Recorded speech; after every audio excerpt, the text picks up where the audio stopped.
Americký spisovatel vyletěl ke hvězdám před více než 20 lety. Jeho román Šifra mistra Leonarda se stal celosvětovým bestsellerem a lidé konečně začali kupovat i jeho předchozí thrillery, včetně Andělů a démonů. Teď si mohou koupit i nejnovější knihu, jmenuje se Tajemství všech tajemství a spisovatel Dan Brown je dneska mým hostem.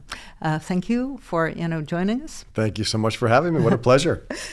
Well, did you understand any of things I was saying? I understood all of it. There's not a word that I missed. No, I'm afraid that even though I have spent the last 6 years in the world of Prague and the world of the Czech language, I really do not speak any Czech. I apologize. How many real time you spent in Prague? I came many times, quietly under the radar in a baseball cap and glasses and walked the city.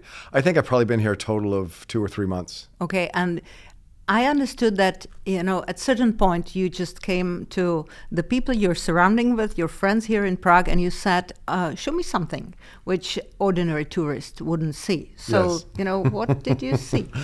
You know what, I saw so much. I remember seeing the dripstone wall at the Waldenstein Gardens, the grotto. Which is also in the novel? It is in the novel, of course. I went up Petrin Tower and knew that I wanted to use Petrin Tower, but then I saw a mirror maze and thought, well, because the theme of the book of consciousness and reflections and perceptions, I have to use the mirror maze. That was wonderful. And of course, the Clementinum, the Baroque library, has some secret passageways that are fascinating. But, there's so much here. I love to use location as a character. Yeah. And so Prague is custom made for Robert Langdon. I happen to think it is one of the, if not the most beautiful city in the world. It is just magical. And ever since the days of Emperor Rudolph II, it has been the mystical capital of Europe. So it was a perfect place for this book. What's the non-touristed place you've been to? Well, plenty of them. The door with the 7 locks, but maybe you'd consider that touristy.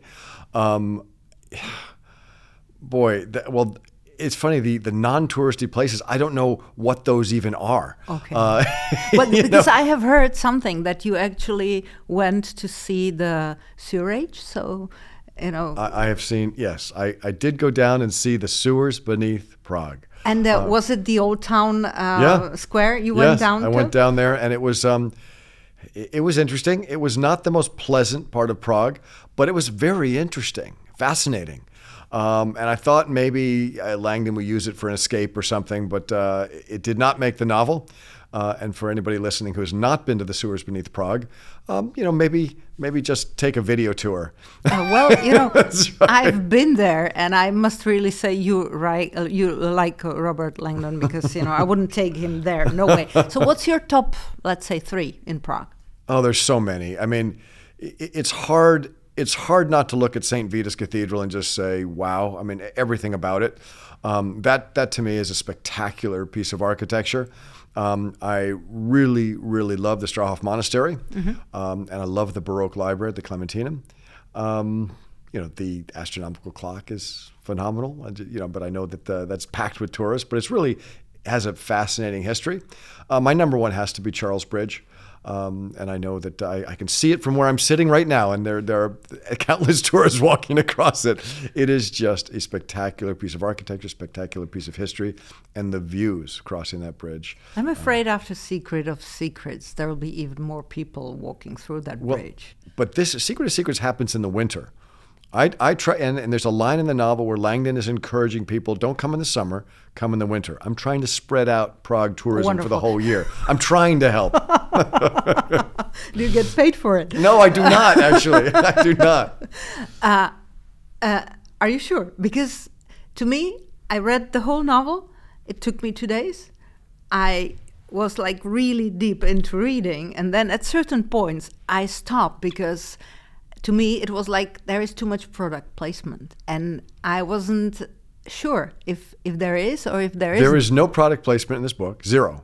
And the reason I use brand names... Why do you like brand names so much? Because they tell a lot about somebody. The fact that Catherine carries a Sienna bag instead of a Christian Dior bag says that she is practical. She's stylish, but she's practical. Mm-hmm. And Langdon is always carrying his Mickey Mouse watch. And it's funny, we live in a world of brands, and people wear brands to try to say something about who they are. And so I feel like brands are part of the description. Okay. No, I would love to be. I would love to be paid for the brands. Most of them didn't even know until today or yesterday that they're even in the book. Speaking about Charles Bridge, I was actually thinking that I might turn up into this interview dressed like I don't know. That would be too scary if you did that. Because I have good friends in the film industry, and okay. you know they actually have done some movies in here. So I was thinking, like, should it be a drowned nun or something like that? That would be interesting. And what would you think if I'll be just asking you my questions and sitting here like a monster? I probably would no longer be here. I'd have my security with me, and I'd say I'm about to be interviewed by a crazy person. But you look quite normal, and you seem very nice, so I'm not too worried about it. Well, thank you very much. But I was thinking about it because there is one sentence which says that it's pretty common that people living in Prague bumped into a person in costume time to time, which never happened to me. Boy, well, maybe not to you. When I was here, we saw countless people in costume. And I mean, you can walk down the street, you'll see the golem, or you'll see there are all these ghost tours where there are people walking around in costumes. Much more so than, say, where I live. By far, the most ambitious book I've ever written, you said. What was the ambition? Well, the ambition was to write about human consciousness. Very difficult topic. It's very ethereal. It's an ephemeral topic. And for me to take something that is that ineffable and sort of misty and smoky, this consciousness topic, and to write an urgent, real-world, fast-paced thriller about it, that was the challenge. This book is longer than anything I've ever written. It has more characters. And I feel like it delves into Prague more deeply than any city I've ever written in. 6 to 8 years? Yeah. It's a lot of research. It was a lot of research and a lot of writing. Yeah, I don't get it right the first time. I will. I have no problem throwing out material if it's just not working. And there's a lot of material that was working, but it didn't serve the story. And my job is to give the reader a fast-paced, exciting experience without too many, the feeling of you're being sidetracked. All the information has to be relevant to the plot. But you already know the end when you're starting. I do, yes, very much. So it's a mathematics? I wish it were mathematical. It would make it much easier. I mean, it is. There's something mathematical or architectural about it in that you need to know where you begin and where you end. And the creativity comes with how do you get there? How do you create the worst possible route that poor Robert Langdon can take with the most obstacles, the most twists and turns, the most surprises? Back to the consciousness. So what will happen when we die? Well, you know what? If you would ask me 8 years what happens when we die, I would say nothing. It's the end. It's dark. Darkness, full stop. You're a computer whose power cable has been cut. The end. And now 8 years later, having researched what I've researched and talked to so many people who've had near-death experiences, talked to many, many scientists, physicists, noeticists, and read everything I can on the topic, I've come out the other side with a much different viewpoint. And I should say, I have not had a near-death experience. I have not had a religious experience. My change of heart and change of mind is really from the science that's now being done in the field. Well, if you can specify the science, that'll be nice, because noetics, I understood, is still not recognized by universities. So, what kind of science we're talking Sure, about? that is part of the fun of the book. You have a materialist scientist who works here in Prague, and she's a Czech woman, very well-known neuroscientist, and she's arguing that, look, this other science is pseudoscience. It's not real science. And the reality is it is absolutely real science. This notion of the human mind affecting the physical world we've known that since the double slit experiment, almost a century ago. And so the real question comes in, how do you interpret the results? Nobody is saying that these experiments haven't happened and the results were not puzzling, but people have different ways of interpreting them. And so that's part of the fun of the book, that you see these two sides arguing as to whose version is correct.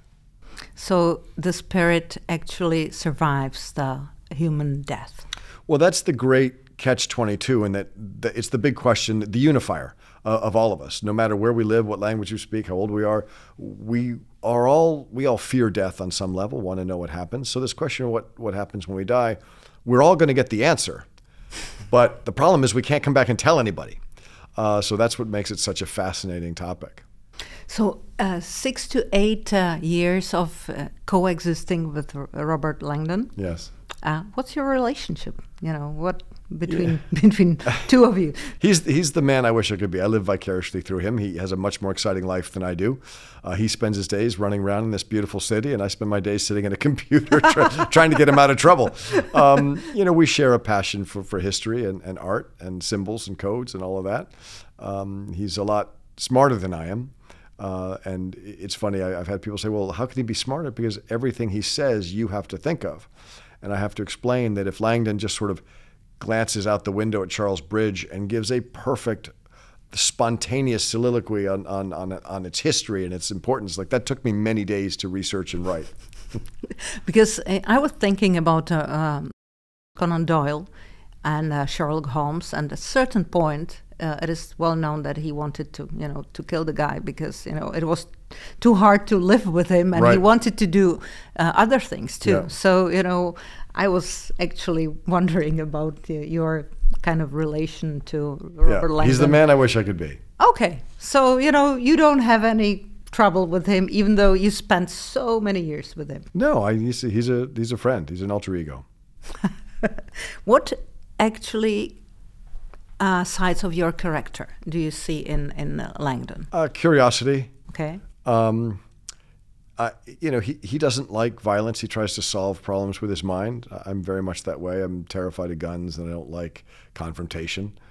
And just in openness. He's a skeptical person, as am I.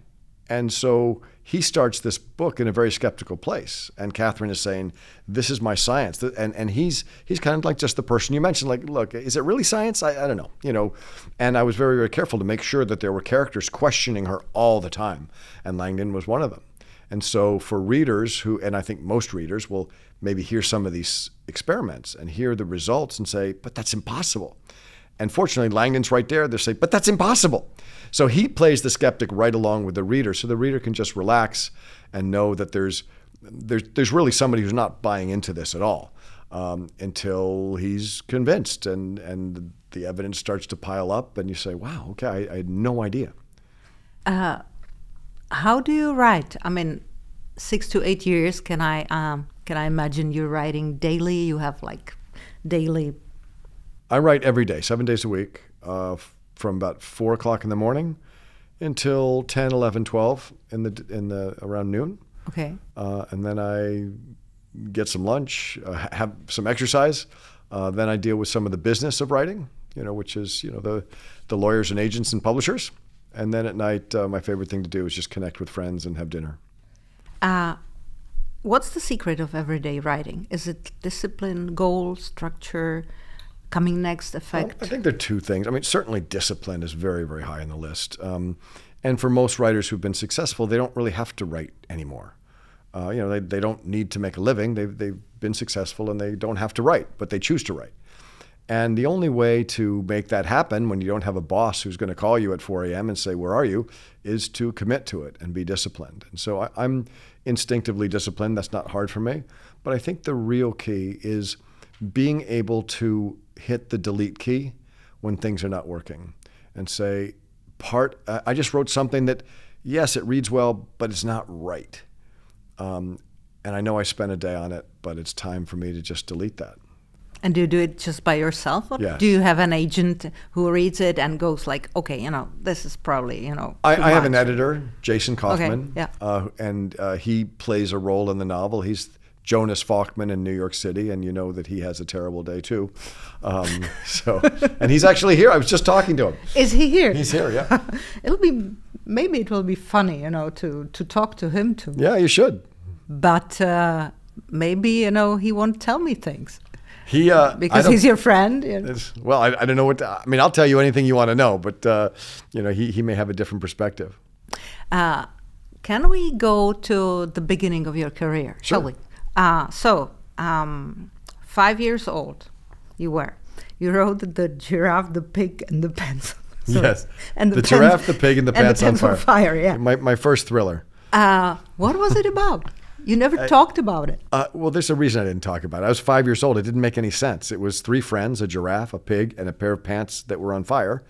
And they took a walk.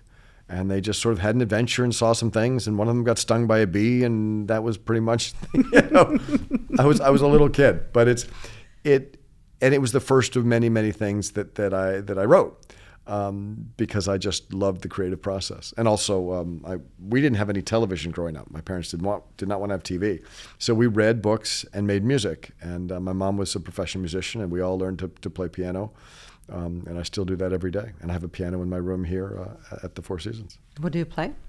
All sorts of stuff. I compose a lot. I wrote a children's book called Wild Symphony that has a whole symphony that goes with it. Yeah, but it took you 30 years.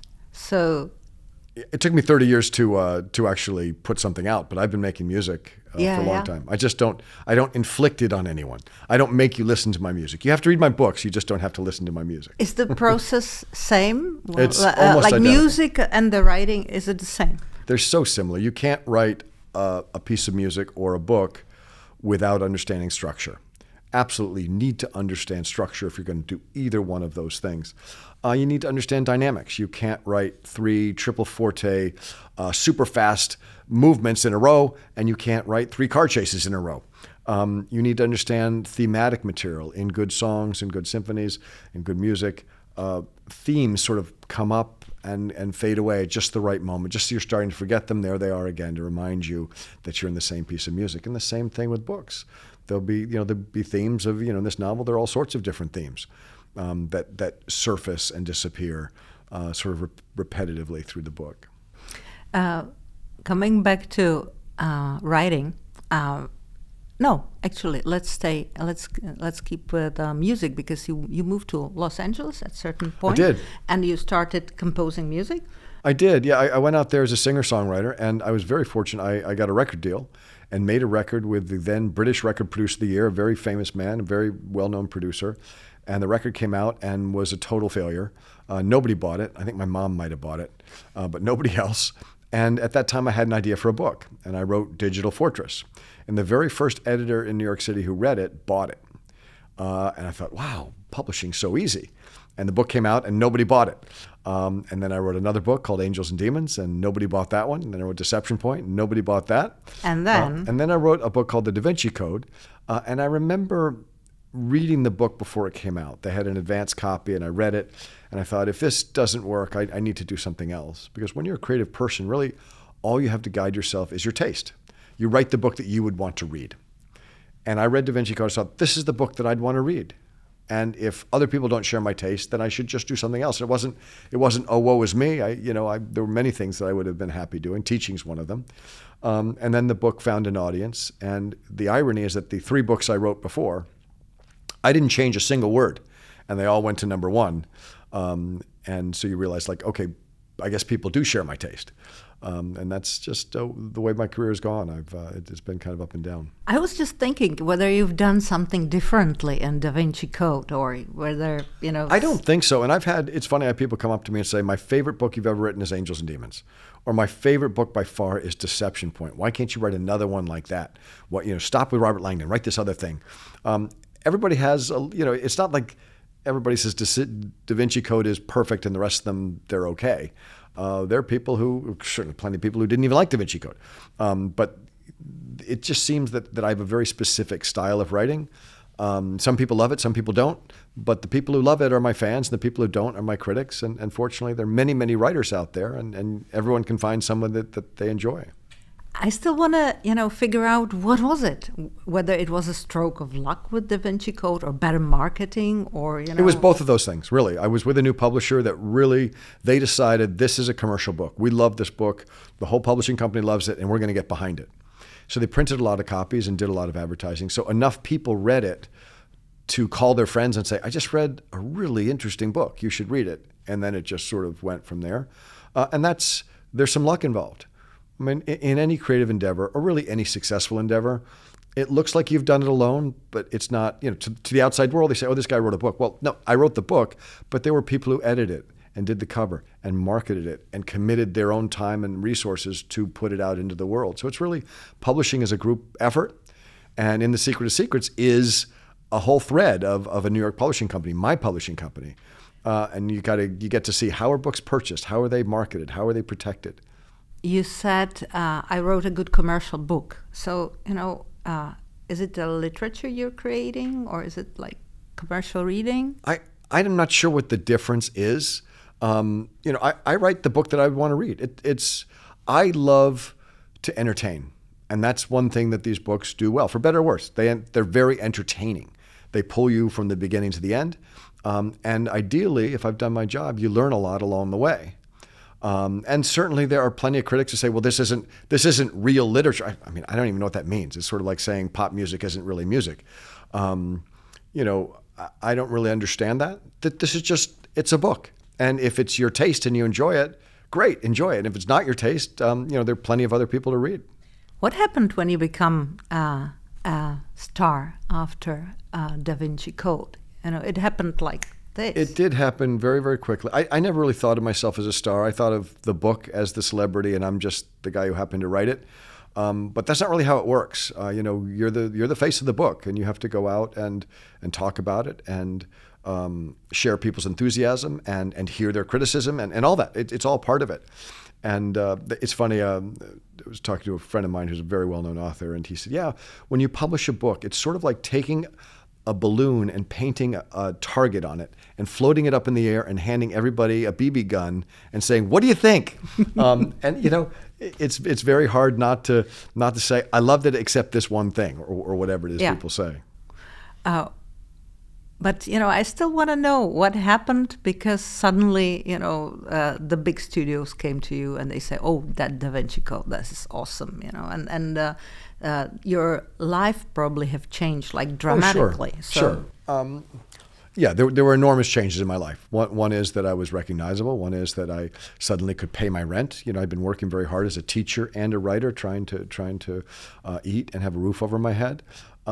But the real big change was that I suddenly became self-aware as I sat down to write my next book.